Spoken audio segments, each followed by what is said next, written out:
Hello my fellow hammerheads and welcome to the first lore part for the Hedonites of Slaanesh. In this video we will cover the events of the Age of Myth.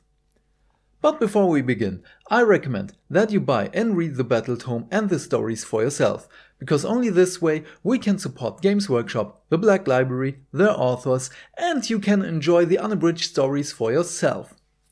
As always, I will provide the faction-specific terminology in the description box down below.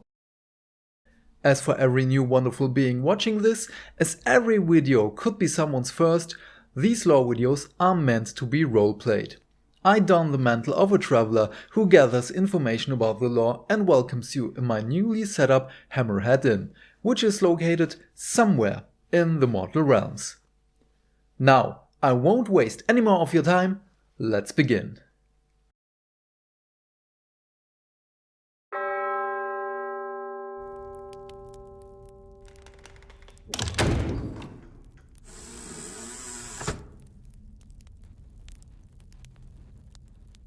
Hello my friend.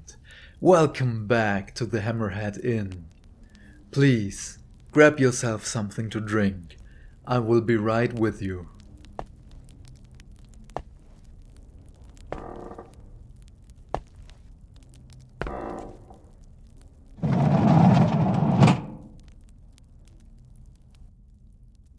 I see that my story about Morathi's ascension to godhood piqued your interest, and you want to know more about the Dark Prince and the newborn.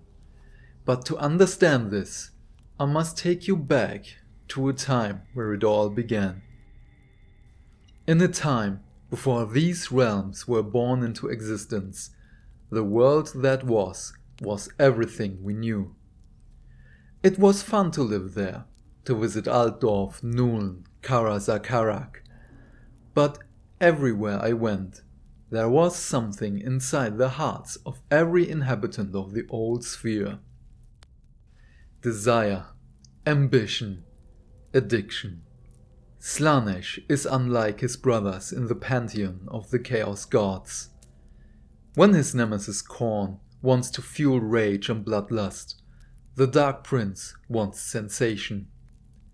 When Tzeentch weaves plans within plans for the mortals, Slaanesh needs experience. When Nurgle wants stagnation, the god of temptation desires thrill. During and after the end times and the subsequent shattering of the world that was, Slaanesh gorged himself on the souls of the elven race. Even after his devouring of almost all elves, he longed for more. Swollen beyond measure, mightier than even his brothers, he was incapacitated. But that would not sate his lust for more. The creation of the mortal realms sent shudders of anticipation through the Dark Prince, as he saw them as a blank canvas, ready to be filled with every known sensation in the universe. Here was the potential for a new beginning. A new stage to dance the endless act of the great game, performed with fresh vigor by every participant. You can imagine that our 8 realms were a magnificent sight for Slaanesh, as in his eyes they would be possible futures to corrupt and shape after his image. Slaanesh spoke his first commands to his demons, and at his word, every sense, every nerve, and every fiber of their beings was stimulated, from pleasure to pain to ecstatic agony. His command was the initiation of the subtle war. A plot to corrupt the hearts and souls of every mortal being in our beloved 8 realms. Of course, the first victims were easily chosen by the demons, those individuals who would sway under a light breeze of temptation. It began as echoes, small sensations, smells, tunes in the air.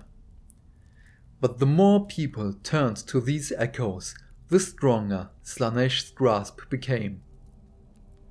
At first, the people's self-interest, naivete, and willful delusion concealed the majority of the Dark Prince's influence. Very soon, they were unable to resist their urges and temptations, even as they discovered what brought them to this point in their lives. As with every sensation, everything dulled before their very eyes. Laughter, sunlight on the skin, stargazing in the night, a kiss from your love. Everything went grey. Faster and faster, cults developed behind closed doors and flourished. Through these cults, the demons found their way. The highest of the high, the hidden cultists revealed themselves and instituted bloodbaths in the cities. Spirals of murderous excess, corruption of new empires. Everything went to Slaanesh's plans. Soon, Slaanesh's name was spoken aloud, and with that act, the Hedonites were born and claimed the majority of the mortal realms. To understand Slaanesh is to understand you mortals. Every Chaos God is given form by mortal emotions, and Slaanesh is powered by the degree of feelings and desires. Excess is what gives him power.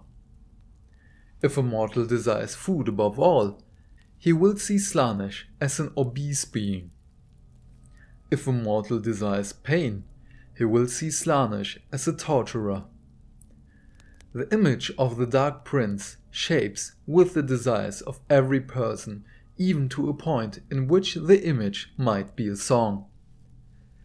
But always, if someone should draw or compose Slaanesh, it is near the edge of the realms. The edges of the realms are the most pure and lethal incarnations of the mortal realms, and if a mortal should walk too close, it will be transformed into horrific shapes.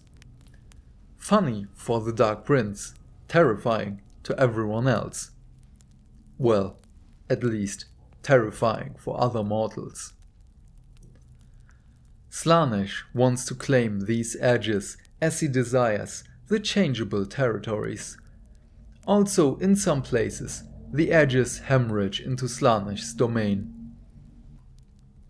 The majority of the victims are musicians, artists, poets, dancers, as they want to perfect their skills and would sell their souls for that goal, literally. And in those circles, substances and carnal acts are most common, a banquet for Slaanesh. As the youngest god of chaos, he was once and will be again the strongest of them all, as the excessive nature of his brothers fuels his might. It will be a dark moment for us all if he should become so powerful that he will absorb one or more of his brothers. As we might have thought, Slaanesh did not only devour the souls of the former elves, but their gods as well. But a few souls were saved by the former pantheon and reached the mortal realms intact. They joined forces with Sigmar and other Duardin survivors under a single banner and a united cause to survive. 4 of them attained godhood. You might have heard of Alariel the Everqueen, the twin lords Tyrion and Teclis, and the Shadow King Malarian. Together, and united in Sigmar's pantheon, the elven gods introduced civilization to the mortal realms, and due to Slaanesh's inebriated state, they were able to act freely.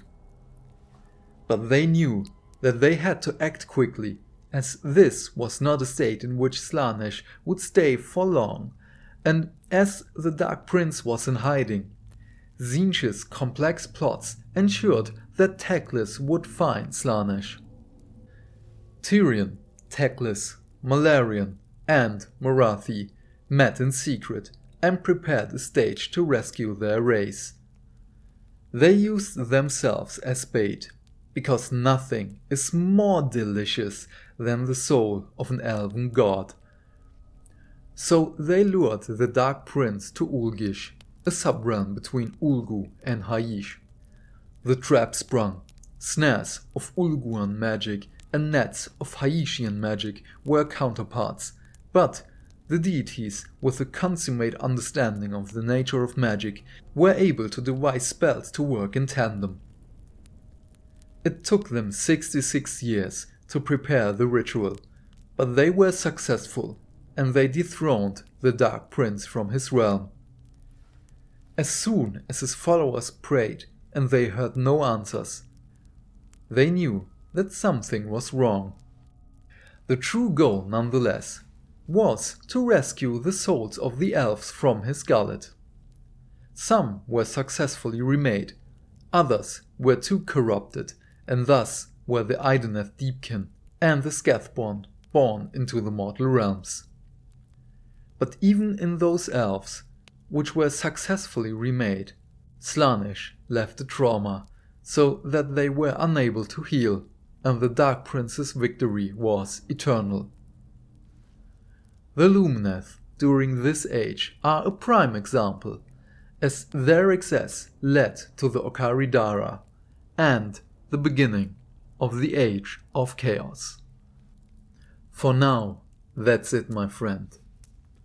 I hope my attempts to prepare you for the upcoming events were successful. I'm keen to know what you think about everything I told you. Just leave me a note under my table. I hope you will lend your ear to my stories again. I have many more for you to quench your thirst for knowledge. You just have to listen for the bell, and you will know that I'm here again, waiting for you. Have a good night, friend, and please, stay fantastic. Bye.